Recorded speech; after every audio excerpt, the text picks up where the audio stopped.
Yuri Zhivago's war is over. Now he and Lara will discover that they can run from their past. We're both in great danger. But they can't escape. Would you help me save her life? You don't save lives, you destroy them. The unforgettable conclusion of the greatest love story ever told. I'll find you again, I promise. An ITV drama premiere. Dr. Zhivago, tonight at 9.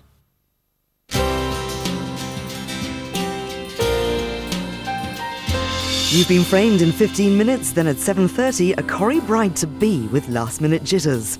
This is ITV1. It's 6:45.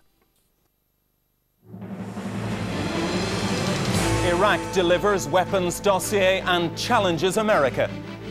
The worst fire in a generation, Edinburgh's old town still burning. And gearing up for a British run, film's hottest new musical.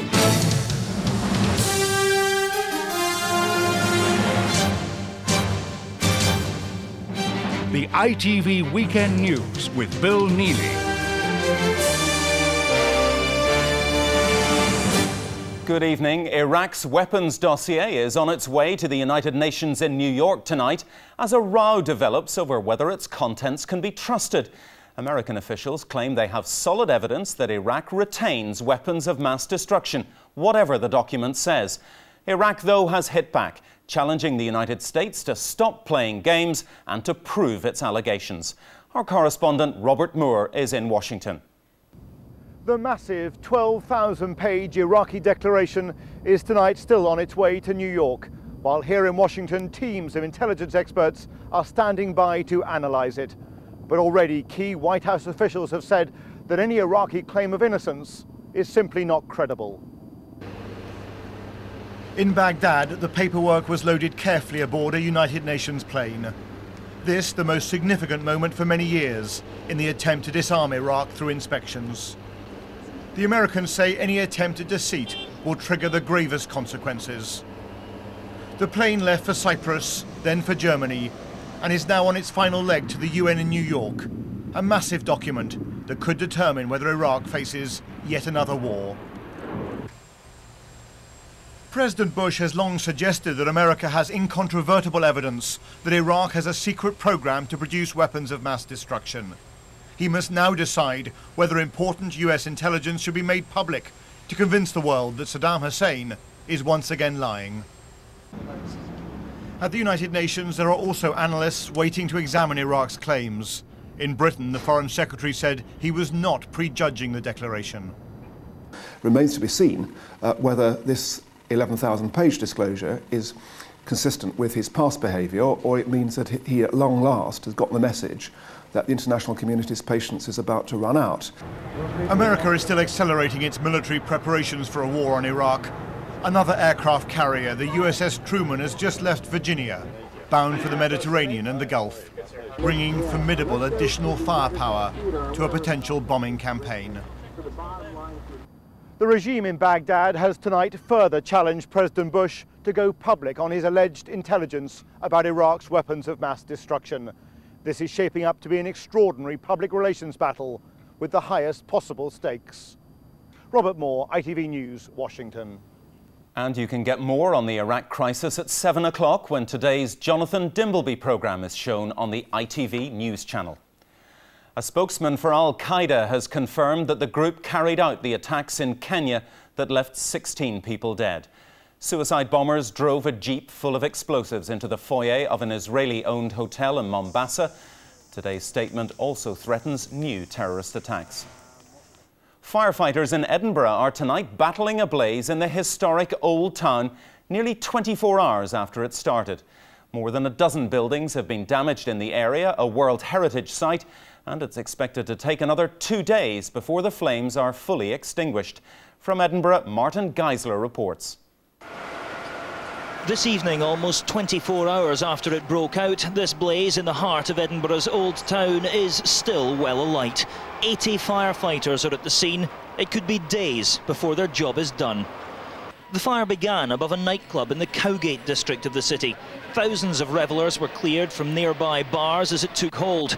This is one of Edinburgh's most popular Saturday night drinking haunts. Only one person, a firefighter, was slightly injured. But today it was clear the damage to homes and businesses in the 13 properties affected will run into millions of pounds. This is the heart of the city's old town. It sits between Edinburgh Castle and Holyrood Palace. It's a maze of medieval streets, and it's that complex layout that made this fire so difficult to tackle. Even with their state-of-the-art equipment, fire crews had problems. An 8-day strike had been scheduled to run over this weekend. Had that gone ahead, experts say the consequences could have been horrific. These appliances would not be available to the non-professional firefighters. So I'll let you draw your own conclusion. It would be a very, very, very difficult fire with possibly a lot more damage. This area is classed as a World Heritage Site, so ancient are some of its buildings. Today, the tourists were watching history go up in smoke, although it could have been far, far worse. Martin Geisler, ITV News, Edinburgh. The Conservative leader Ian Duncan Smith has waded into the Cherie Blair row, claiming it raises questions over Downing Street's integrity. He says officials should come clean about what they knew and when. It comes amid new allegations, all denied, about Mrs. Blair's links to the conman Peter Foster. John Ray is at Downing Street now. John. Bill, it is a week since Downing Street first denied reports of links between the Prime Minister's wife and a convicted conman, reports that turned out to be true. A week on, and the newspapers are still tormenting Number 10 with tales of Cherie Blair and her friends. To the latest irritating rash of allegations, Downing Street has applied the balm of blanket denial. So they insist Cherie Blair was blissfully unaware of the fraudster's past. Peter Foster wanted her to promote his business venture. It never got off the ground. But the Tories know all this is deeply uncomfortable for the Prime Minister. Without integrity and legitimacy and honesty, then government cannot function. And this now must be settled, otherwise it saps at the very heart of what is the highest office and the highest office holder in the land. The Tories are keen to exploit the role of Number 10 Communications Director Alistair Campbell. He's reported to have warned Mrs. Blair some time ago about her relationship with lifestyle guru Carol Kaplan, Peter Foster's girlfriend and a colourful character in her own right. I think what has been revealed about Cherie Booth during the last few days is that she's very loyal to her friends. Some would say over loyal. Her friendship with Carol Kaplan has gone on for a very long time. Mr. Foster himself might not be in Britain much longer to embarrass the Blairs. Under threat of deportation, he's been visited twice by immigration officials. The government insists it's not forced, that issue. The visits are just standard procedure. In a story where little else has been routine. John, as you said, this row's been going for a week. Why has Ian Duncan Smith joined it now? Well, look anywhere today for any evidence that anyone in the Blair household has done anything wrong, and you'll look in vain. But Mr. Duncan Smith has seized on the central issue here, Downing Street's occasional capacity not to tell the whole truth. He's also seized on reports saying that Alistair Campbell, the Prime Minister's close confidant, has been involved in rows with Mrs. Blair. Now, if that's right, then that's even more damaging. But of course, Downing Street says, no, it's not true at all. And of course, we can believe Downing Street. John Ray, thank you very much indeed. Detectives have launched a murder investigation after a 17-year-old football fan who was stabbed in a Burnley pub died from his injuries. The attack happened yesterday in the town centre before the First Division game between Burnley and Nottingham Forest. Police say they have a number of firm leads.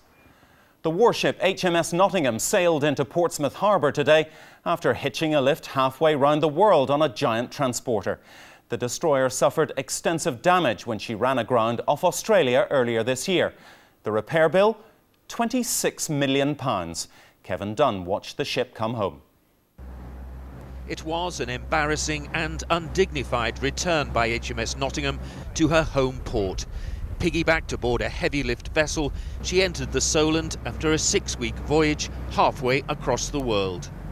Clearly visible were the gash in the destroyer's bow and the damage to her hull below the waterline. HMS Nottingham almost sank in July when she struck a huge and well-charted rock off Australia. 5 forward compartments were flooded and damage done to her sonar and ammunition and missile stores.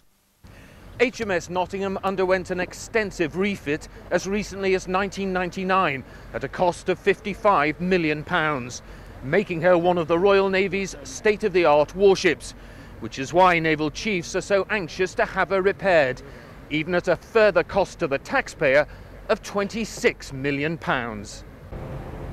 The repairs to HMS Nottingham are expected to take 18 months.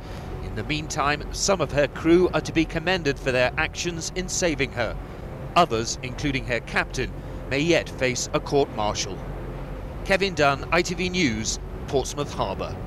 Football now, and Spurs edged closer to a place in Europe today after beating West Bromwich Albion. Their 3-1 win lifts them to 7th in the league table. Alex Thomas watched the match. The managers of England and Wales were at White Hart Lane to cast their gaze over two teams with very different ambitions. Tottenham eyeing a place in the top 7, West Brom aiming to pull away from relegation danger. Spurs raced into an early lead when Christian Ziga's low free kick beat everyone. 1-0 to Tottenham, but the scoreline flattered them slightly and West Brom had plenty of chances to equalise. They didn't take them and were punished for it by Robbie Keane. For much of the second half, those goals seemed to have killed off West Brom's challenge, but Scott Dobie's stunning strike put them back in contention. That forced Tottenham boss Glenn Hoddle to make changes. Teddy Sheringham wasn't happy to be taken off, but his replacement, Gus Poyet, scored the decisive goal. Alex Thomas, ITV News.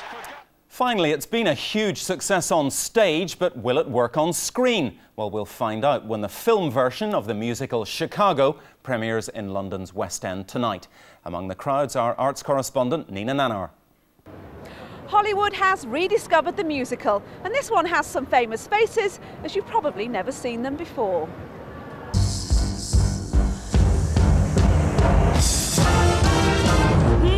Catherine Zeta-Jones, Renee Zellweger, and Richard Gere. Are you guilty or not guilty? Don't you want to take my picture? That job. Chicago. You can like the life you're living. This is Renee Zellweger's first musical, and she had to go through months of singing and dance training. It's a long way from her image as Bridget Jones.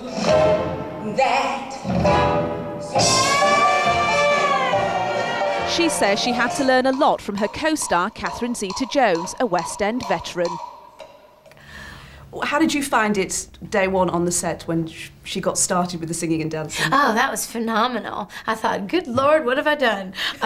What have I stepped into? When you're in trouble, go into your dance. And Richard Gere singing and dancing, surely a surprise to everyone. Razzle dazzle them, and you got a romance. Not my wife, not my kids, but yes, I think there are a few people.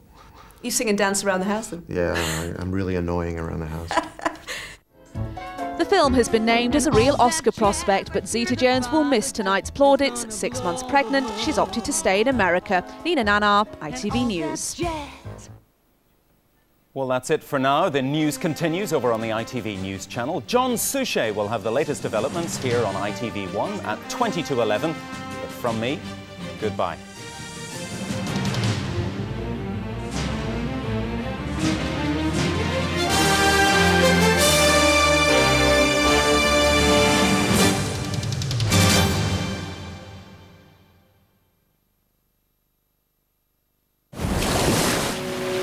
ITV National Weather sponsored by PowerGen. PowerGen. Power in good hands.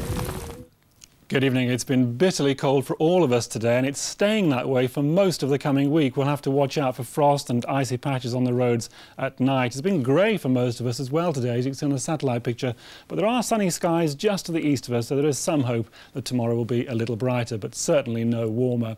So a frost in places tonight, and even where your temperatures stay above freezing, it is still going to be bitterly cold in those strong east winds. Tomorrow, a grey start, but it will brighten up for most of us tomorrow. The last people to see it probably the southwest. But even where it does brighten up, it's going to stay very, very cold. Those are the air temperatures tomorrow, somewhere between 2 and 4 for most of us. But if you're out in the winds, of course, it feels a lot colder than that. The wind chill effect making it feel more like -6 or -7. Wrap up. PowerGen. Power in good hands. Look at this cute little fella. Couldn't do harm to a soul. But It could cause the destruction of the human race. The animal is carrying metabovirus. The most deadly virus ever detected started in Africa. The village is dead. It's threatening the world. It's 1 billionth our size and it's beating us. Rene Russo. Were you in contact with any animals? Morgan Freeman. It's out of our hands. Kevin Spacey. I hate this bug. Dustin Hoffman. I'm gonna wipe out the town. The movie Outbreak, Monday at 9, ITV1.